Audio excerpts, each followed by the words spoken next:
En cada rincón del pasado hay verdades que el tiempo intentó borrar. Hoy abrimos las puertas de la historia que pocos recuerdan. El pasado guarda secretos. Nosotros los revelamos, uno a uno, en cada episodio. Cuando las voces del pasado callan, los hechos menos conocidos comienzan a hablar. A lo largo de los siglos, la historia ha guardado secretos que pocos se atrevieron a contar. Bienvenidos a esta inmersión profunda. Hoy exploramos un lugar verdaderamente extraordinario, oculto bajo el hielo de la Antártida, el lago Vostok. Sí, un lugar fascinante. Y bueno, usando como guía extractos de la enciclopedia libre Wikipedia, vamos a intentar desentrañar los secretos del lago subglacial más grande que conocemos. Un mundo que ha estado escondido, imagínate, por millones de años. Nuestra misión hoy es entender cómo se descubrió este coloso de agua, qué lo hace tan singular, por qué ha permanecido aislado tanto tiempo y, bueno, qué nos dicen las investigaciones sobre lo que podría contener, incluyendo esa posibilidad, ¿no?, de vida adaptada a condiciones extremas. Exacto. Analizaremos su descubrimiento, sus características geológicas, que son únicas, los enormes desafíos que ha supuesto su exploración, y también por qué se le compara tanto con las lunas heladas de Júpiter o Saturno. Exacto. Entonces, empecemos por el principio. ¿Cómo llegó la ciencia a sospechar siquiera que existía un lago gigantesco bajo kilómetros de hielo en uno de los puntos más fríos e inhóspitos del planeta? No debió ser obvio, ¿eh? Para nada. La idea teórica, tiene sus raíces. Ya a finales del siglo XIX, el científico ruso Piotr Kropotkin, que era también geógrafo, especuló que la inmensa presión del hielo antártico podría mantener agua líquida en su base. Ajá, una teoría. Sí, una teoría que luego desarrolló I.A. Sotikov con modelos matemáticos. Pero una cosa es la teoría general y otra encontrar este lago en particular. Claro, ¿y cómo se llegó a Vostok? Bueno, la primera indicación ya más concreta sobre el lago Vostok vino de otro geógrafo ruso, Andrei Kapita. Él se basó en sondeos sísmicos. Estos los hicieron las expediciones soviéticas entre 1959 y 1964. Sondeos sísmicos. ¿Buscando qué? Originalmente medían el grosor de hielo, pero los datos mostraron algo raro debajo. Años después, en los 70, científicos británicos que hacían sondeos aéreos con radar de penetración de hielo. Una tecnología para ver bajo el hielo, ¿no? Exacto. Detectaron unas lecturas muy extrañas, unas reflexiones planas y fuertes que sugerían una gran masa de agua líquida, agua dulce además. O sea, primero ecos sísmicos, luego ecos de radar, pero todavía no era una confirmación total, me imagino. Faltaba algo más definitivo. Correcto. Hacía falta tecnología más avanzada. La confirmación, digamos final, llegó en 1993. Jeff Ridley, usando datos del altímetro láser del satélite europeo ERS-1. Un satélite. Sí, un satélite diseñado para medir con muchísima precisión la altura de la superficie terrestre. Pudo detectar una superficie notablemente plana bajo el hielo justo donde estaban las anomalías. Esa fue la prueba, irrefutable de la superficie del lago. ¿Increíble? Un satélite desde el espacio confirmando un lago a 4 kilómetros bajo el hielo. ¡Es impresionante! Y ya para 1996, combinando todos esos datos, los sísmicos soviéticos, el radar británico, la altimetría satelital, científicos rusos y británicos pudieron trazar el contorno del lago.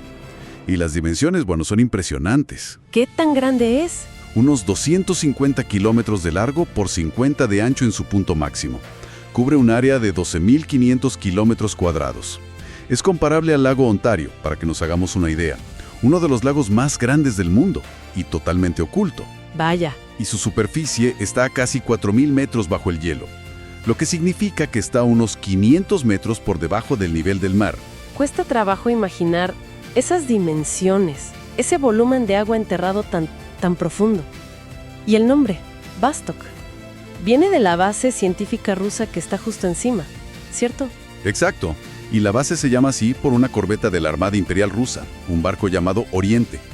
Es curioso, ¿no?, que un lugar tan inaccesible y oculto lleve el nombre de algo que navega en la superficie. Una ironía, sí. Bueno, ya entendemos cómo se encontró, pero, a ver, un lago gigante bajo el hielo suena frío, oscuro. Más allá de estar escondido, ¿qué lo convierte en un lugar tan fascinante para la ciencia? ¿Qué características únicas tiene? Son varias cosas que lo hacen excepcional. Lo primero, y quizá lo más impactante, es su aislamiento. Su aislamiento extremo. Se calcula que la capa de hielo lo selló hace unos 15 millones de años. ¡15 millones de años! Es una enormidad de tiempo. Imagínate, aunque ojo, al principio se pensó que el agua dentro podría ser igual de antigua, pero estudios más recientes sugieren que el agua se renueva. Eso sí, a un ritmo increíblemente lento. ¿Lento cómo?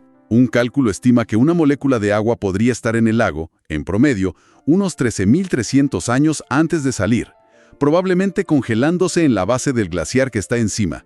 Nada que ver con un lago normal en la superficie, donde el agua circula mucho más rápido. Entiendo. Entonces, el punto clave aquí es ese aislamiento prolongado.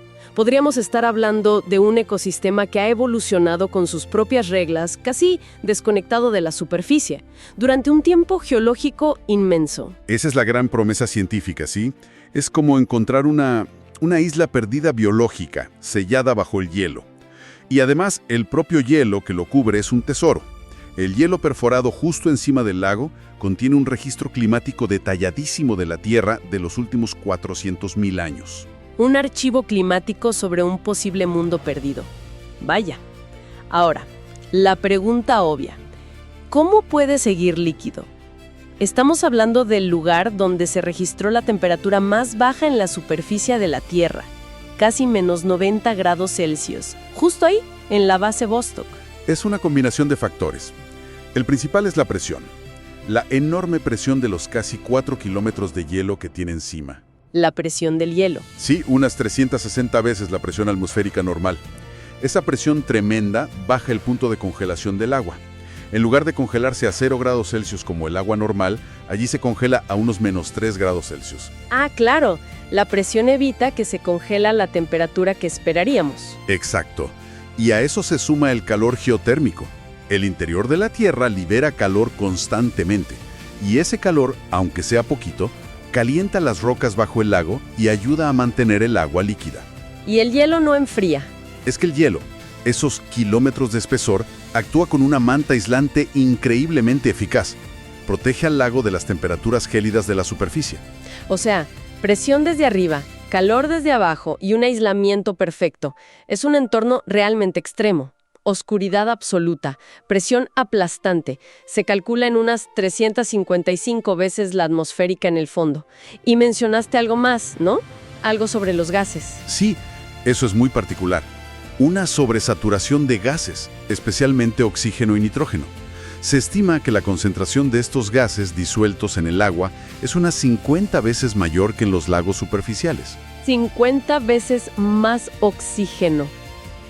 Eso suena tóxico. Podría serlo para la vida como la conocemos. Crea un ambiente químico muy extraño.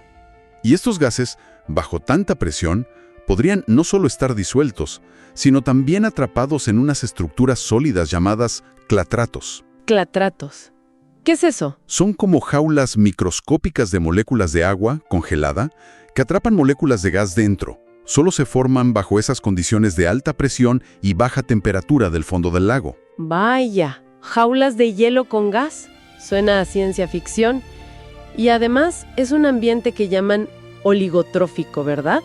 ¿Qué significa exactamente? Significa que es extremadamente pobre en nutrientes. Hay muy poca comida disponible, digamos, en comparación con los ecosistemas que conocemos.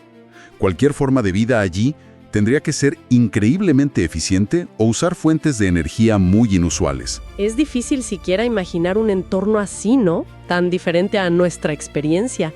Y encima tiene mareas. Leí eso, que descubrieron que la superficie del agua sube y baja unos centímetros por la atracción del sol y la luna. Así es. Parece poco, unos 12 milímetros de variación, pero ese descubrimiento de 2005 sugiere que el lago no es estático del todo.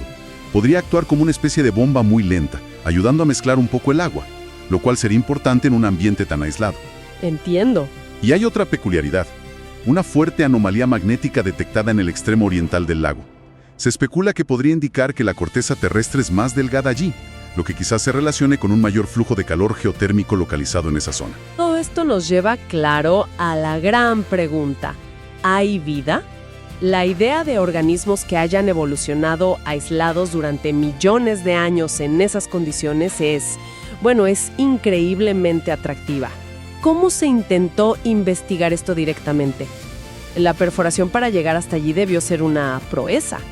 Y un riesgo también. Un riesgo enormes, sí.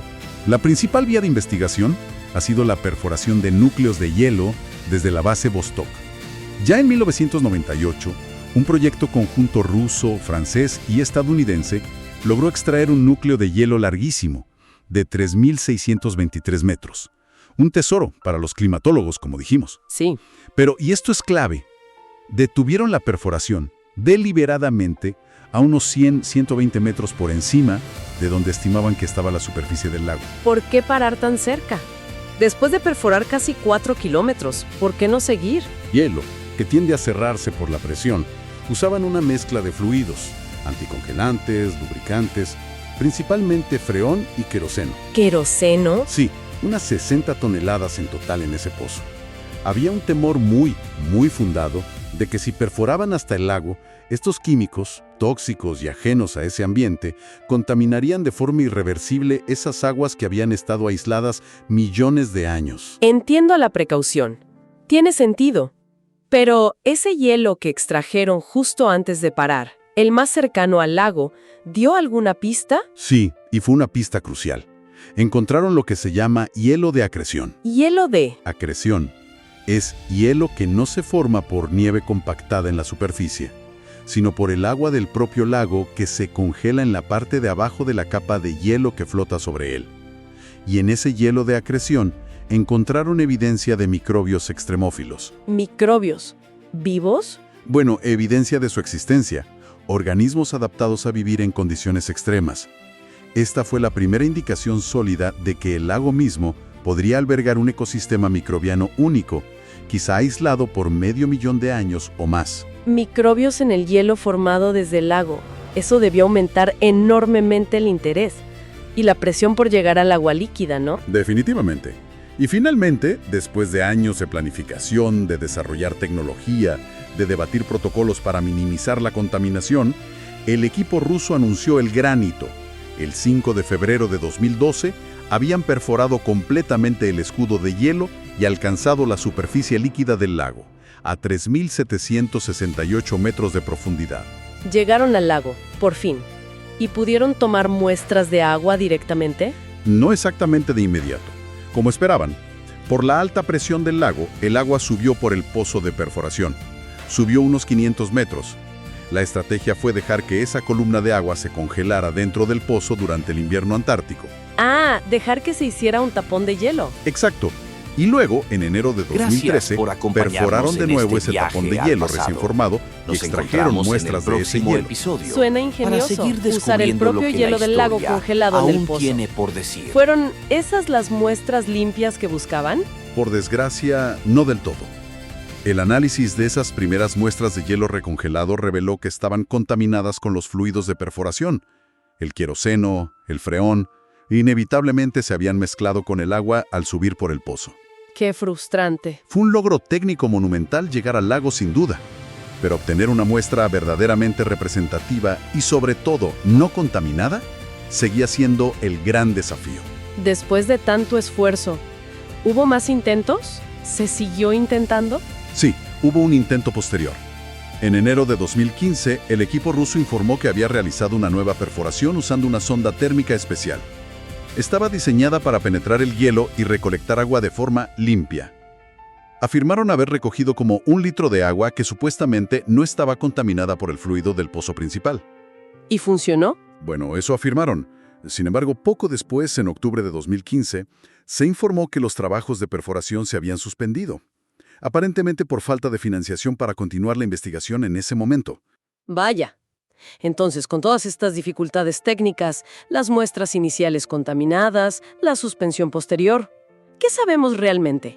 ¿Hay vida o no en el lago Vostok? ¿Hay alguna conclusión clara a día de hoy? La situación es compleja y los resultados son objeto de debate científico, la verdad. Por un lado, equipos británicos y estadounidenses analizaron muestras de aquel hielo de acreción, el de los años 90, ¿recuerdas? Antes de llegar al lago líquido. Sí, el que tenía microbios. Exacto, pues reportaron haber encontrado una diversidad sorprendente de secuencias genéticas. La mayoría, un 94%, eran de bacterias y arqueas, pero también un 6% de eucariontes. Eucariontes, o sea, organismos con células más complejas, como hongos o... Como hongos, protistas, sí. Y lo interesante es de dónde parecían venir esas secuencias. Eran similares a las de organismos encontrados en ambientes muy diversos. Lagos de agua dulce, ambientes marinos, sedimentos, suelos, glaciares e incluso fuentes hidrotermales. Fuentes hidrotermales, eso apoya la idea del calor geotérmico en el fondo, ¿no? Exactamente. Identificaron genes asociados a metabolismos muy variados, algunos que usan oxígeno, otros que no, anaeróbicos, algunos adaptados al frío, psicrófilos, e incluso algunos que prefieren el calor, termófilos. Esto último refuerza esa posibilidad de fuentes de calor localizadas en el lecho del lago. Suena casi como un ecosistema completo y diverso, pero siempre está la sombra de la duda, ¿cierto? La contaminación. Exactamente. Esa es la gran objeción a esos hallazgos de los 90. Esos núcleos de hielo se perforaron principalmente para estudios climáticos, no biológicos. No se usaron los protocolos de esterilidad extrema que se exigirían hoy para buscar vida. Claro. Entonces, existe una posibilidad muy real de que una parte significativa, quizás la mayoría, de ese material genético detectado fuera contaminación externa, introducida durante la perforación, la extracción, el manejo en el laboratorio, qué sé yo. Entiendo, es una advertencia importante. ¿Y qué pasó con los análisis del agua más reciente? La que se congeló en el pozo en 2012, aunque estuviera parcialmente contaminada. Los estudios ruso-franceses encontraron algo más. Analizaron ese hielo formado por el agua del lago, sí. Confirmaron la presencia de muchísimas secuencias genéticas que claramente eran contaminantes. Identificaron unas 255 especies, probablemente del fluido de perforación o del ambiente del pozo.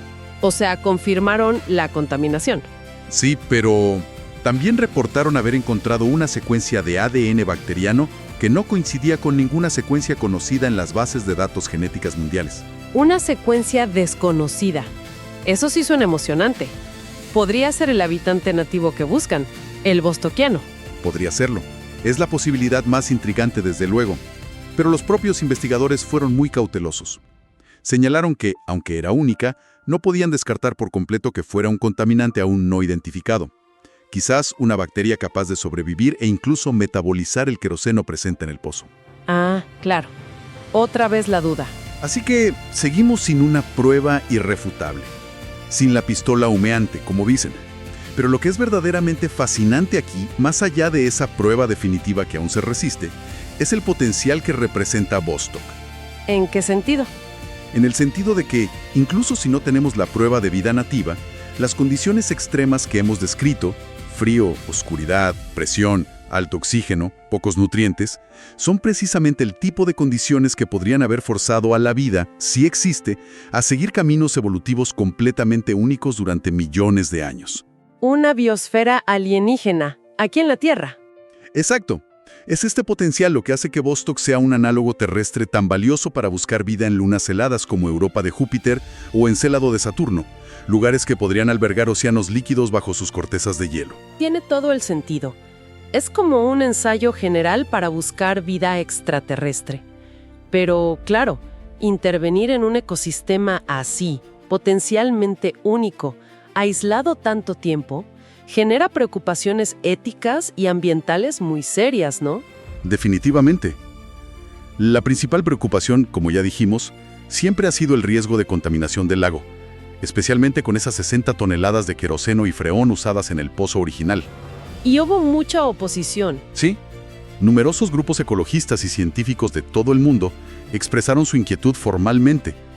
Pidieron que se detuviera la perforación hasta que se pudieran usar tecnologías más limpias y seguras, como la perforación con agua caliente estéril, que es el método que prefieren otros programas antárticos para acceder a entornos subglaciales. ¿Y cuál fue la respuesta del equipo ruso ante estas preocupaciones? Argumentaron que sus métodos eran seguros. El equipo ruso defendió sus procedimientos. Sí. Afirmaron haber mejorado sus técnicas con los años y desarrollado equipamiento nuevo, como esa sonda térmica de 2015 que mencionamos, diseñada para tomar muestras limpias. ¿Y su argumento principal? Su argumento era que, al perforar el último tramo, la propia presión del lago haría que el agua subiera y, al congelarse, formaría un tapón. Que ese tapón sellaría eficazmente los contaminantes introducidos antes en las partes de arriba del pozo, impidiendo que llegaran al cuerpo principal del lago. Es un punto técnicamente debatible, su cuervo. Lo es, pero fue su justificación. Y bueno, de cara al futuro también hay propuestas tecnológicas mucho más avanzadas sobre la mesa. El JPL de la NASA, por ejemplo, ha trabajado en conceptos como un cryobot. ¿Un qué? Un cryobot, una sonda robótica que derretiría el hielo a su paso de forma limpia. Y un hydrobot, que sería un pequeño submarino autónomo que el cryobot liberaría para explorar directamente el agua del lago, tomar muestras, hacer mediciones, sin el riesgo de contaminación de los fluidos de perforación. Eso suena mucho más seguro. Serían tecnologías clave para una exploración futura menos invasiva, desde luego. Entonces, resumiendo todo esto que hemos explorado, el lago Vostok emerge como un gigante oculto, ¿no? Un laboratorio natural extraordinario, aislado bajo el hielo antártico durante eones. Sin duda, representa uno de los ambientes más extremos y menos comprendidos de nuestro planeta. Exactamente. Su exploración ha sido una demostración de tenacidad, de capacidad tecnológica humana, pero también ha estado marcada por desafíos enormes, técnicos y científicos, y por controversias importantes, especialmente sobre la contaminación y la interpretación de los posibles indicios de vida. La búsqueda de un ecosistema único y aislado sigue siendo el gran motor, y aunque los resultados hasta ahora son increíblemente tentadores, no podemos decir que sean definitivos. Y las implicaciones, como decías, van más allá de la biología terrestre. Sin duda, confirmar la existencia de vida nativa en Vostok adaptada a esas condiciones tan peculiares sería revolucionario. Cambiaría nuestra comprensión de los límites de la vida en la Tierra y daría un impulso enorme a la astrobiología. Reforzaría la idea de que la vida podría surgir y persistir en mundos helados, orbitando otros planetas o incluso otras estrellas. Nos deja pensando, si este lago, como indican las fuentes, está tan sobresaturado de gases como el oxígeno y posiblemente atrapados como clátratos bajo una presión inmensa en el fondo, ¿qué ocurriría si una gran acumulación de estos clátratos se desestabilizara de repente? Quizás por un pequeño sismo local o un cambio en el calor geotérmico. ¿Podría eso desencadenar un evento súbito, una liberación masiva de gas, una especie de erupción o vuelco dentro del lago? Algo totalmente invisible para nosotros bajo esos 4 kilómetros de hielo. Es una posibilidad inquietante, ¿no? Y una pregunta abierta que seguramente motivará la exploración futura de este mundo oculto. Gracias por acompañarnos en esta exploración en profundidad del lago Vostok.